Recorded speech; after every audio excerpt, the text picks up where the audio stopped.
Chapter 3. Identifying Hazards and Associated Risks.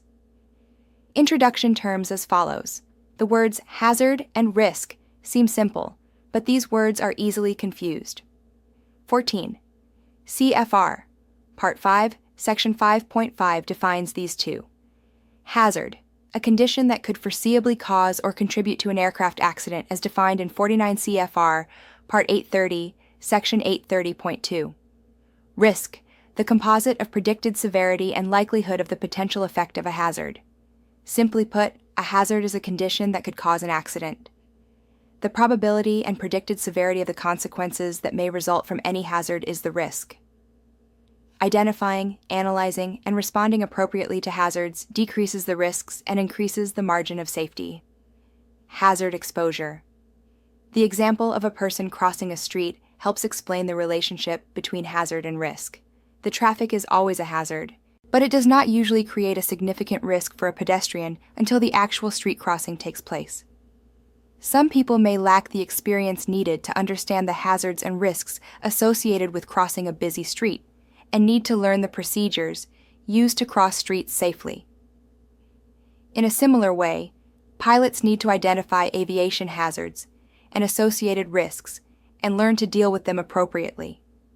However, when assuming pilot in command duties, pilots encounter a variety of hazards, and they may not recognize the potential for an accident in a given situation. Pilots need the ability to perceive relevant hazards, understand and analyze potential consequences, and exercise judgment when responding to any hazard. Why hazards? Result in aviation accidents. Pilots learn to recognize hazards during ground and flight training. While instructors normally include the learner in the decision-making process, training does not teach the learner how to manage every hazard. A saying goes that new pilots have a cup of luck and an empty cup of experience, and they should fill the cup of experience before their cup of luck runs out. However, all pilots should understand that any situation involving a hazard may present a significant risk to their safety. Rather than relying on luck, the correct response to a given hazard often depends on many variables and calls for a disciplined analysis and response. The following case studies illustrate this point. A pilot with approximately 233 hours of total time rented an unfamiliar airplane for a round-trip VFR cross-country flight. The pilot had about 2.6 hours of time in the specific make and model. The NTSB narrative indicates the following. According to the operator of the airplane, the pilot had difficulty starting the engine prior to departing for Erie. International Tom Ridge, Field KERI, and requested assistance. The operator proceeded out to the airplane and showed the pilot how to start the engine. The operator then suggested the pilot leave Erie with enough time to return to Waterbury-Oxford Airport, KOXC, before sunset. Later in the day, the pilot called the operator and informed him that the airplane operated fine on the flight to Erie, and he would be back at Waterbury-Oxford by 1900. The pilot actually departed Erie at night. There was a fatal crash, and the NTSB probable cause states the loss of partial engine power for undetermined reasons, and the pilot's loss of control after performing an evasive maneuver to avoid trees during a forced landing at night. Factors related to the accident were a rough running engine and the pilot's inability to see the trees due to the nighttime conditions. The NTSB accident details are available here. While not common, even professionally trained pilots sometimes fail to recognize and respond to hazards and associated risks. An airline accident involving a transport category turbojet taken to its maximum operating altitude resulted in both engines flaming out after an aerodynamic stall. The flight ended in a crash and 2 fatalities. The NTSB probable causes follows. The National Transportation Safety Board determines the probable causes of this accident to be 1. The pilot's unprofessional behavior, deviation from standard operating procedures, and poor airmanship, which resulted in an in-flight emergency from which they were unable to recover, in part because of the pilot's inadequate training. 2. The pilot's failure to prepare for an emergency landing in a timely manner including communicating with air traffic controllers immediately after the emergency about the loss of both engines and the availability of landing sites. And 3. The pilot's improper management of the double engine failure checklist, which allowed the engine cores to stop rotating and resulted in the core lock engine condition. Contributing to this accident were 1. The core lock engine condition, which prevented at least one engine from being restarted, and 2. The airplane flight manuals that did not communicate to pilots the importance of maintaining a minimum airspeed to keep the engine cores rotating. The NTSB accident details are available here. Understanding the risks posed by hazards. A predisposition to respond to persons, situations, or events in a given manner reveals a person's attitude. Studies have identified 5 hazardous attitudes that can affect a pilot's ability to make sound decisions and exercise authority properly. Most pilots sincerely believe that they will respond to hazards appropriately and take actions necessary to avoid accidents. However, a pilot's attitude affects perception of hazards, the analysis of the potential threat, and performance of an appropriate response. Since attitude influences behavior, pilots should consider their own attitude and the antidote to any hazardous attitude. The pilots in the 2 fatal accidents described above exhibited several of these hazardous attitudes. If they had recognized their attitude toward the hazards and associated risks and considered that their behavior could result in an accident, it is very likely that they would have acted differently in vulnerability. If the general aviation pilot had waited and returned the next day, he might be alive today. Impulsivity. The commercial pilots wanted to claim they had flown the aircraft at its maximum altitude. Macho. Pilot attitudes regarding hazard analysis clearly play a role in decision-making. Leading accident causes. The aviation accident record has improved considerably in recent years, but the reduction in accident rates has not been uniform across the aviation community. For example, the accident rate for air carriers operating under 14 CFR Part 121 was reduced by nearly 80% in the 10-year period, beginning in the mid-1990s. In contrast, general aviation aircraft operating under 14 CFR Part 91 maintained a static accident rate of about 1 fatal accident per 100,000 flight hours. The FAA and the general aviation community collaborate through the General Aviation Joint Steering Committee, GAJSC, to suggest safety enhancements that could reduce accidents. As part of this effort, the GAJSC analyzed hundreds of general aviation accidents and evaluated the causal factors. The FAA fact sheet on general aviation safety ranks the following 10 leading causes of general aviation fatal accidents during the period 2001 to 2016. 1. Loss of control in flight, LOCI. 2. Controlled flight into terrain, CFIT. 3. System component failure power plant. 4. Fuel-related. 5. Unknown or undetermined. 6. System component failure, non-power plant. 7. Unintended flight into IMC-8, mid-air collisions. 9. Low-altitude operations. 10. Other. The top 4 causes of general aviation fatal accidents include loss of control in flight, LOCI, controlled flight into terrain, CFIT, system component failure of the power plant, CFPP, and fuel-related issues. These causes often signify the final result of a chain of events. However, an in-depth analysis of these accidents will often reveal inadequate risk management as a common thread. To begin with, pilots should recognize hazards linked to causes of aircraft accidents as presented below. 1. Loss of control. In flight, LOCI, examples of loss of control scenarios include continued VFR into IMC, wake turbulence upsets, thunderstorm encounters, instrument failure, improper aircraft loading, loss of outside references during flight at night or over water, and conditions that exceed the pilot's capability. 2. Controlled flight into terrain. CFIT often results from continued VFR flight into areas with a low ceiling or low visibility, flight at night, incorrect interpretation of a chart, flight at high-density altitude, flight in mountainous terrain, or intentionally flying too low. 3. System component failure, power plant S, CFPP.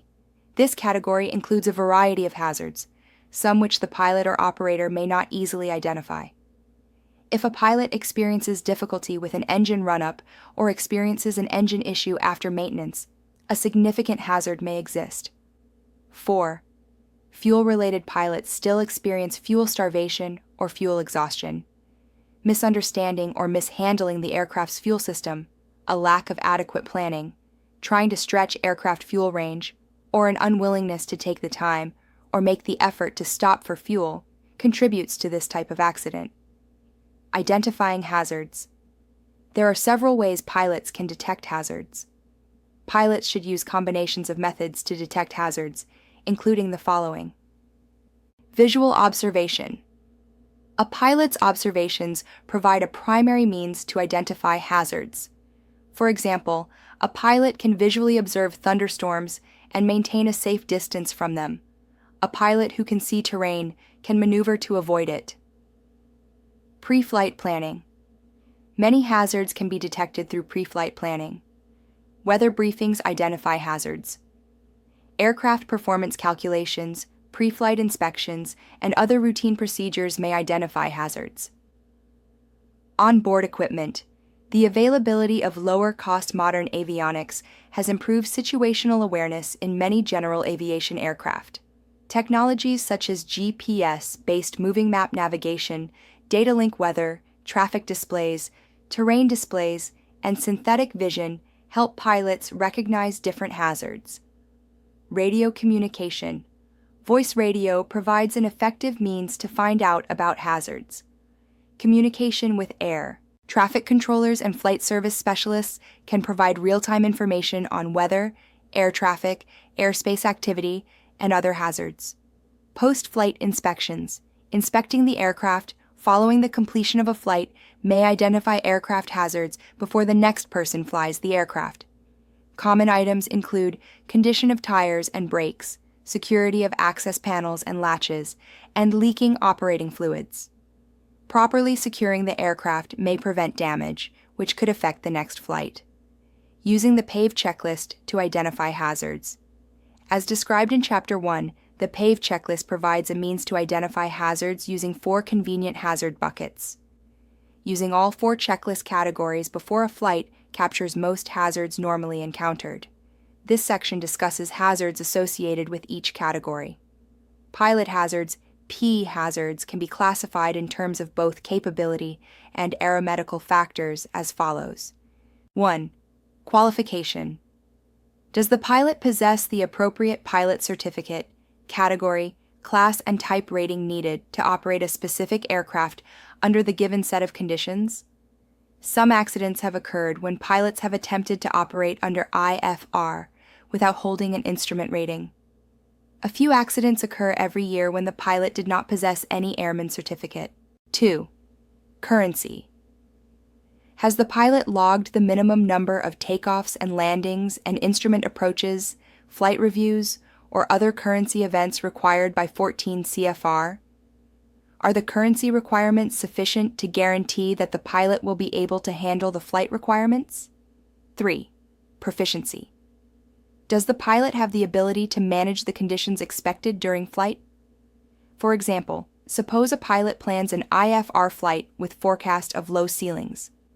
Under 14 CFR Part 61, the pilot needs to have logged 6 instrument approaches, holding and tracking within the previous 6 calendar months to be IFR current. However, if these currency events occurred 5 months ago, the pilot may lack the proficiency to make the flight safely. If a pilot flies an unfamiliar aircraft, does the pilot have the ability to use the avionics and systems efficiently and properly? Aeromedical hazards relate to physical and emotional readiness for flight, including illness. Does a pilot suffer from initial symptoms, ongoing illness, or any after effects? Even mild symptoms may be sufficiently debilitating to create a P hazard. Medication. Could any medications the pilot takes affect the flight? Both prescription and non-prescription over-the-counter OTC drugs have side effects that can affect a pilot's physical and mental performance.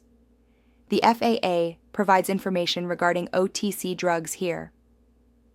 Stress. Has a stressful life situation affected the pilot? Many personal or business events and activities can cause stress. Stress has many manifestations and affects thinking, behavior, and health. Alcohol.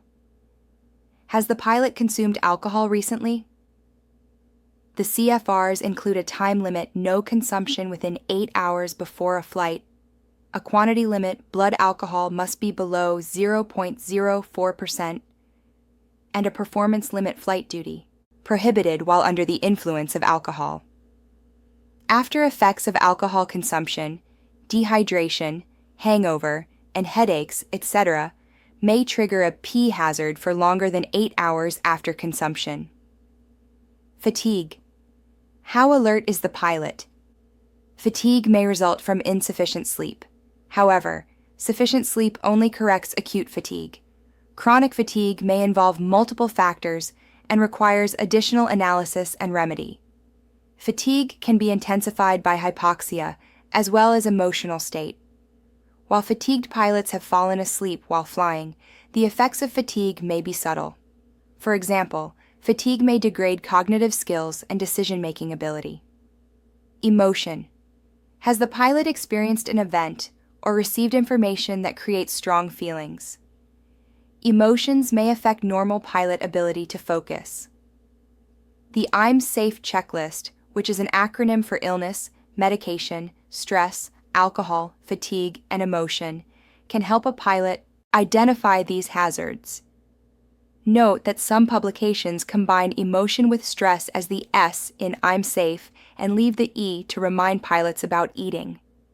Since proper nutrition and hydration affects wellness and safety, a pilot planning a long flight should consider appropriate food and water intake and supply. Aircraft hazards.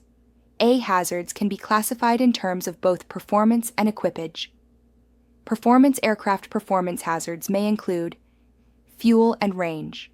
As previously described, fuel issues continue to be a leading cause of general aviation accidents. Planning a flight to the aircraft's maximum range magnifies this A hazard. Inaccurate calculations, changing conditions, or the aircraft's failure to achieve book speeds and fuel consumption can lead to an incident or accident. Takeoff and landing performance. Takeoffs and landings become more hazardous when the calculated performance approaches the available runway length. Altitude performance. Operating to or from high-altitude airports or cruising at high altitudes may result in a lack of performance. In some cases, this lack of performance may not allow for a safe departure. In situations where a climb could avoid a weather or terrain hazard, the lack of performance might contribute to an incident or accident. Payload. Does an aircraft have the capability to carry the passengers, baggage, cargo, and fuel for a planned flight? In addition, operating near maximum takeoff weight reduces climb performance. Weight and balance. Pilots who do not check center of gravity limits may experience difficulty trimming or controlling the aircraft, which could lead to a loss of control in flight. Equipage. The avionics and other equipment installed in an aircraft affect both utility and the ease with which a pilot can identify hazards. Equipment considerations include redundancy. Could equipment failure affect the type of flight contemplated? For example, on a day VFR flight in Class E airspace, having only a single navigation communication radio is not a major concern. However, for a flight in IMC, having one radio could be considered an A hazard. Instrument failure is also a concern in IMC or at night, and backup systems could prevent an accident. Autopilot operating an aircraft in IMC without an autopilot increases pilot workload. A pilot flying an aircraft in these conditions might consider aircraft without an autopilot an A hazard. Inoperative equipment. Inoperative equipment triggers an A hazard. For example, an inoperative landing light may make night operation more hazardous, even though a landing light is not required for Part 91 operations when not for hire. A pilot should consider the effect of inoperative equipment in relation to expected flight conditions. Environmental hazards. The environment or V hazard encompasses weather, terrain, airports, airspace, time of day, and other factors. Weather. Of all the environmental hazards, weather is the most variable. However, improvements in aviation, weather forecasts, and improvements in technology make it easier to identify weather hazards. Thunderstorms and convective activity. Thunderstorms and their associated weather represent a severe hazard to all aviation activities. Severe turbulence, hail, and other phenomena can create the potential for loss of control and may result in structural failure of the aircraft. Icing conditions constitute a hazard, and in-flight ice accretion has resulted in numerous loss of control accidents. Frost, ice, or snow adhering to the aircraft on the ground, if not removed, can also be a hazard. Low ceilings and visibility. At times, conditions below minimums can extend beyond the range of an IFR flight. Continued VFR flight into IMC continues to cause accidents. Turbulence and winds. Severe turbulence aloft, although not common, can result in loss of control and may lead to aircraft structural failure. Surface winds also constitute a hazard. For example, a crosswind that exceeds an aircraft's demonstrated maximum crosswind component or the pilot's ability may result in loss of control on the ground, LOCG. Terrain and surface features are a significant hazard to all aircraft. In extreme cold or high pressure, height above ground, and obstacles may be less than indicated. Pilots following instrument approach procedures have also been involved in CFIT accidents. Mountains, hills, and elevated terrain. Mountainous terrain affects departure, en route, and arrival operations. Numerous airports in the western United States require the use of special procedures. Density altitude. The combination of high temperature and high elevation affects aircraft performance. High density altitude is a V hazard that affects takeoffs, climbs, and landings. Over water. Operation takeoff at night over a large body of water can create a black hole effect and require the pilot to immediately shift to control by instruments. Operating over water may not provide a suitable surface for an emergency landing. Facilities. The departure and arrival facilities pilots use contain various hazards, and these can be aggravated by other environmental factors. Airports. Runway dimensions may not be sufficient such that a takeoff or landing can be performed safely under the given conditions. Runway contamination. Wet or snow-covered runways are an environmental hazard. Some airplane flight manuals, AFM, provide little or no guidance on how to modify takeoff and landing distances for contaminated runways. Heliports. The aircraft rotor diameter may exceed the space available. Seaplane bases conditions that allow for landing may not be sufficient for takeoff. Obstructions may exist below the water and could be affected by tides.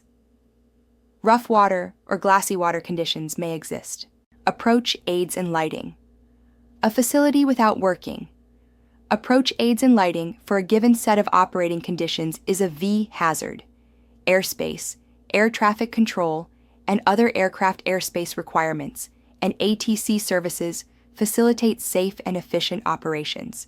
However, under some circumstances, their presence or absence constitutes a V hazard. Prohibited and restricted airspace.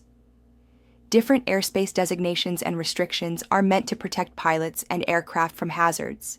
For example, entering a prohibited or restricted area without permission can result in conflicts with military aircraft. ATC delays and service availability. The ATC system may require route changes or holding, which may require more fuel than expected. Air traffic density and collision hazards. Pilots are responsible for seeing and avoiding other aircraft when flying. under VFR or in VMC while flying under IFR. However, under certain conditions, it is difficult to see other aircraft because of haze, sunlight, aircraft position, blind spots, and other factors. Night operations. Night operations make it more difficult to see and identify other hazards. VFR operations. Visual operations are often hampered by visibility restrictions at night. This restricts a pilot's ability to see and avoid terrain and obstacles, other aircraft, precipitation, and other hazards. Single-engine operations. A forced landing at night may require a pilot to deal with unexpected terrain hazards. In addition, the failure of engine accessories, such as an alternator, may lead to total electrical failure. External pressure hazards. External pressures, or E-hazards, originate from a variety of personal and business reasons.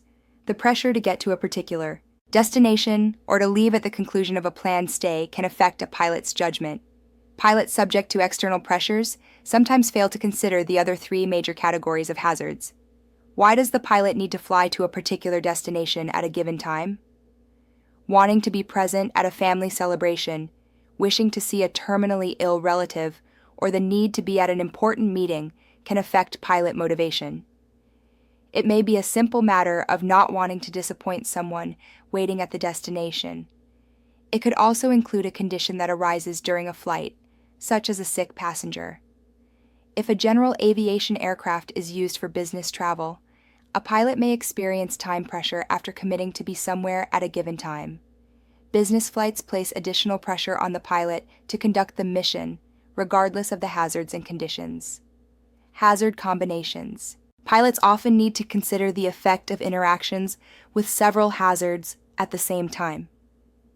Imagine that a pilot operates from the Elkins-Randolph County Airport in Elkins, West Virginia, KEKN. This airport sits in a valley at an elevation of 1,987 feet. The terrain and obstacles on the east and west sides rise to as high as 3,631 feet. The images in Figure 3.4 and Figure 3.5 show a photograph and a sectional aeronautical chart excerpt of the Elkins Airport. The mountains and obstructions on both sides of the Elkins Airport are a hazard.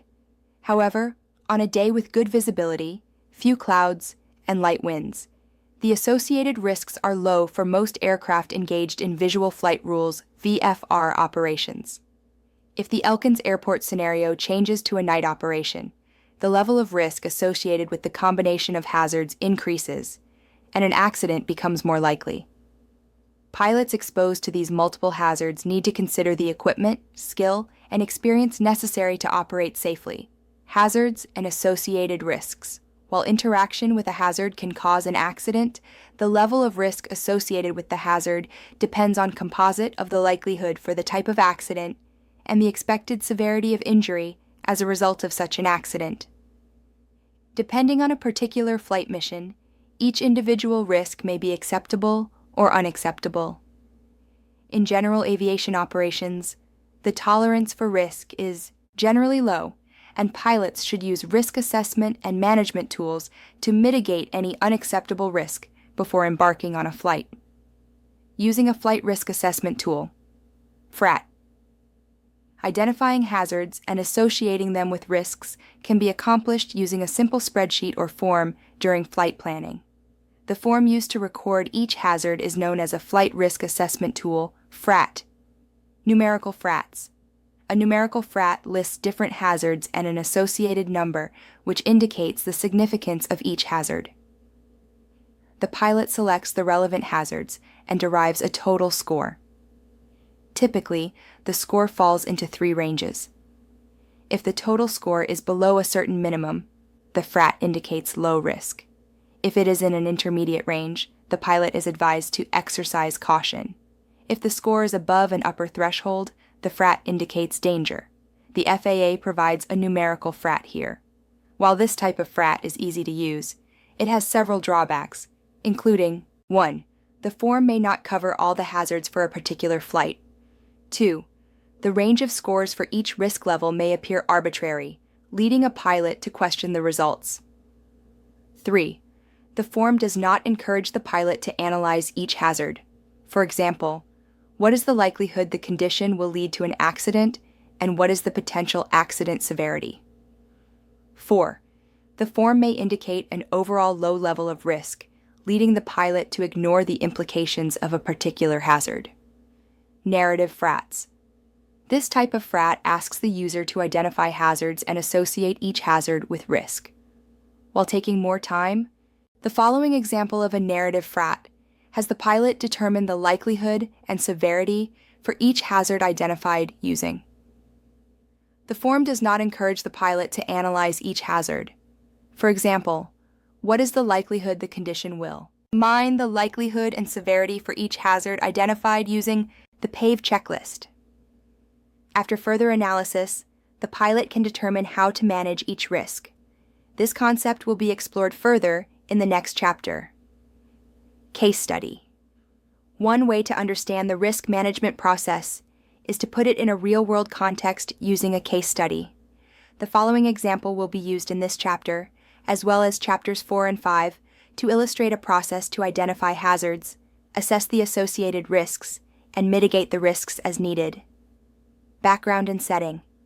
It is early on Friday, July 1st, and Tricia just finished a successful week of consulting for clients in Portland, Boise, Dallas, and Albuquerque.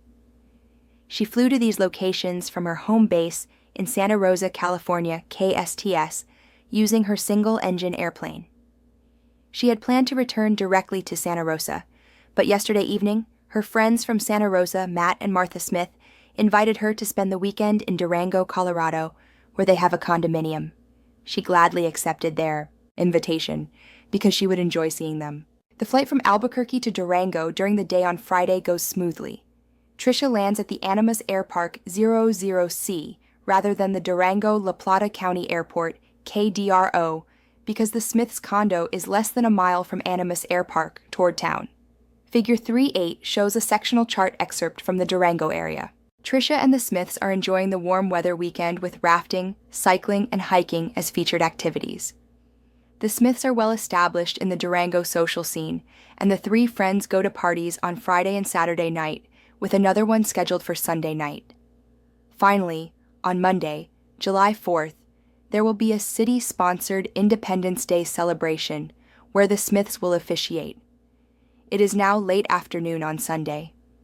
Tricia and the Smiths are back in their condo relaxing and discussing the weekend. Coincidentally, both Tricia and Martha Smith just received urgent emails from their separate home offices in Santa Rosa, CA, alerting them to critical meetings that are scheduled for Tuesday afternoon, Tricia's at 4 p.m. and Martha's at 3 p.m. Matt tries to book airline tickets from Durango to Santa Rosa for Tuesday morning, and with a worried look, he announces that there are no airline seats available until Wednesday at the earliest.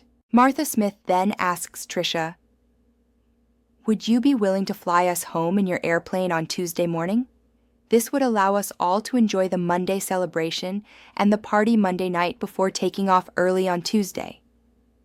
Tricia replies, "I need to review the weather and do some other planning first, and we can all meet in a couple of hours."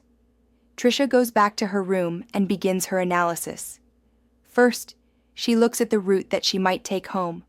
Originally, she planned a direct VFR flight back to Santa Rosa, a nonstop flight of 711 nautical miles, as depicted in the sectional chart excerpt in Figure 3.9. Tricia makes a quick analysis and figures she can fly this trip nonstop in just under 5 hours, with 6 hours and 45 minutes of endurance with full tanks. She then evaluates the weather and immediately foresees some challenges. A low-pressure system with a trailing cold front is moving south into northwest Colorado. The front is triggering severe convective activity as it collides with moist air in the southwest. Low ceilings and poor visibility are widespread behind the front, with mountain obscuration and icing in clouds above 8,000 feet. The weather in Durango should remain good VFR on Monday, but change to IMC early Tuesday morning as the weather system slowly moves southeast. Data Tricia needs to organize, consider, and evaluate all the information. Pilot and passengers. The pilot and passenger data is as follows. Current under 14 CFR Part 61 for VFR and IFR. Last instrument time logged 4 months ago. Trisha's weight is 130 pounds. The Smiths weigh 340 pounds together. Trisha has 40 pounds of baggage. The Smiths have 80 pounds aircraft. The aircraft data is as follows. Not certificated for flight in known icing conditions. Empty weight, 1,903 pounds. Maximum gross weight, 2,740 pounds. Luggage compartment carries 120 pounds. Current fuel, 25 gallons, 150 pounds. Fuel capacity, 64 gallons, 384 pounds. Average fuel consumption at 10,000 feet, 8.6 gallons per hour. Average true airspeed at 10,000 feet, 152 knots.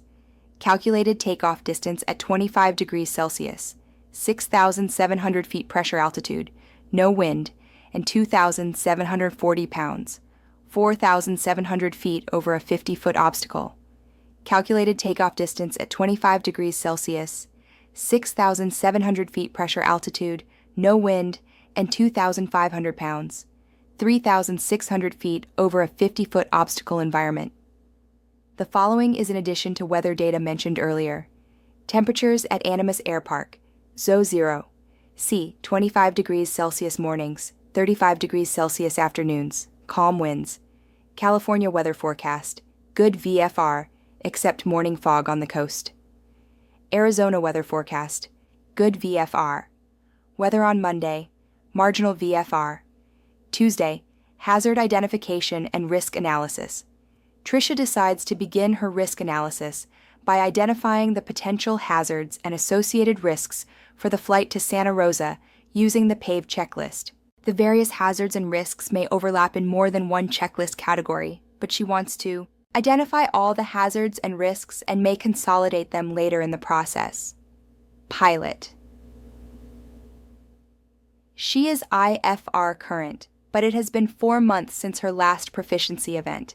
This hazard could increase the risk of loss of control in IMC. If she consumes alcohol, she needs to allow for a minimum of 8 hours prior to the planned departure on Tuesday to be legal. She also needs to be free from any after effects from alcohol, which could be magnified by the altitude and result in dehydration. This hazard could increase errors. She has been going to bed late and getting up early in Durango. This fatigue hazard could increase the risk of making errors. Aircraft. She is concerned about the range-payload trade-off for her airplane. Reducing the range by trading fuel weight for payload could increase the risk of fuel exhaustion. Trisha also knows that her aircraft is not approved for flight in known icing conditions, and that an icing encounter could lead to loss of control. She is concerned about the takeoff from Animas Air Park at gross weight, considering the runway length. This potential hazard could create a risk for an overrun or stall after takeoff. Her personal minimums include a 20% additional margin over calculated runway takeoff distance. Environment. The weather system moving in from northwest Colorado is the main environmental hazard affecting the flight to Santa Rosa. The presence of both convection and icing could increase the risk of loss of control, or if attempting to stay underneath the clouds in VFR, the risk of CFIT. The high, rough terrain in this part of the southwest United States presents a hazard on the route to Santa Rosa. This requires relatively high cruising altitudes, which may approach the performance limits of her airplane. The departure airport has no ATC services, although fuel is available. A TC may limit the altitude selection en route, which could limit an escape from icing conditions. External pressures. The scheduled meetings back in Santa Rosa on Tuesday generate external pressures. The need to be present in Durango on Monday narrows the departure window to Tuesday morning only. If these pressures are not mitigated, AE forced departure on Tuesday morning will mean dealing with the hazards and associated risks related to the pilot, the aircraft, and the environment. As Trisha tallies up the hazards and associated risks for the planned flight to Santa Rosa, She records them on the FRAT, as shown in Figure 310. She needs to assess these risks in terms of their likelihood and severity. She strives to complete the risk analysis so she can return and discuss the situation with the Smiths. The risk assessment and mitigation for this case study will continue in Chapters 4 and 5. Chapter Summary. Poor risk management is a common factor in many general aviation accidents. Pilots can use the PAVE checklist before flight to identify hazards. Pilots can use a FRAT to organize identified hazards and associated risks for additional analysis. Hope you learned something valuable in this chapter of the Risk Management Handbook. Subscribe to Flying for Hours for more aviation content. Happy flying!